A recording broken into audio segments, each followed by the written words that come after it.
con có một ước mơ rất lớn, nghe thì tưởng chừng xa vời, nhưng thật ra lại vô cùng gần gũi. Giả sử nếu 100 triệu người dân Việt Nam, mỗi người chung tay góp cho con 100.000 đồng thôi, thì chúng ta sẽ có ngay 10.000 tỷ đồng.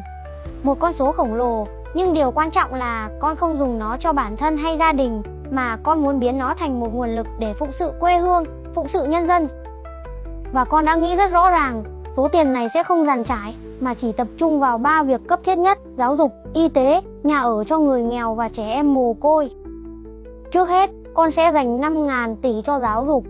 Vì con tin rằng một đất nước muốn đi xa thì trước hết phải gieo mầm tri thức cho thế hệ trẻ. Số tiền này sẽ xây dựng 1.000 ngôi trường mới ở vùng núi hải đảo, vùng sâu vùng xa, mỗi trường khoảng 3 tỷ đồng, để các em nhỏ có lớp học khang trang, có thư viện, có internet. Ngoài ra, con sẽ dành 2.000 tỷ cho 1 triệu suất học bổng, mỗi suất 2 triệu đồng, để không một em học sinh nào phải bỏ dở ước mơ học tập vì nghèo khó. Tiếp theo, con sẽ dành 3.000 tỷ cho y tế. Bởi con nghĩ, sống trên đời, không ai xứng đáng phải từ bỏ sự sống chỉ vì không có tiền chữa bệnh.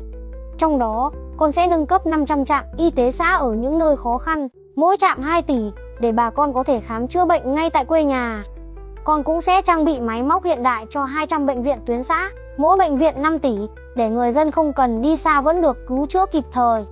Và quan trọng hơn, con lập một quỹ hỗ trợ bệnh nhân nghèo 1.000 tỷ đồng, chi trả thuốc men, phẫu thuật cho hàng trăm ngàn ca bệnh hiểm nghèo.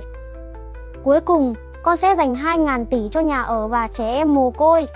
Bởi không có gì đau lòng hơn khi nhìn thấy một con người không có mái nhà, hay một đứa trẻ không có chỗ nương tựa. Với số tiền này, con sẽ xây dựng 20.000 căn nhà tình nghĩa, mỗi căn 50 triệu đồng, để những hộ nghèo có chỗ ở an toàn. Đồng thời, lập nên 500 mái ấm tình thương, mỗi mái ấm khoảng 2 tỷ đồng, để cưu mang những trẻ mồ côi lang thang cơ nhỡ. Như vậy, toàn bộ 10.000 tỷ đồng sẽ được phân bổ rõ ràng.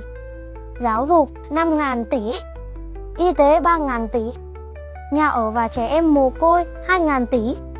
Các cô chú, các bác ạ, chỉ cần 100.000 đồng từ mỗi người dân, một số tiền nhỏ bằng một bữa ăn sáng, chúng ta có thể cùng nhau dựng lên những ngôi trường mới, sáng đèn những trạm y tế, và mang lại mái nhà cùng vòng tay yêu thương cho hàng vạn người nghèo khổ. 10.000 tỷ ấy không chỉ là tiền, mà là 10.000 tỷ niềm tin, 10.000 tỷ tình thương và 10.000 tỷ nhịp đập chung của một dân tộc.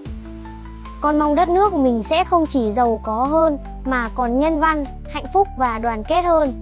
Và đó mới chính là sức mạnh vĩnh cửu của Việt Nam ta.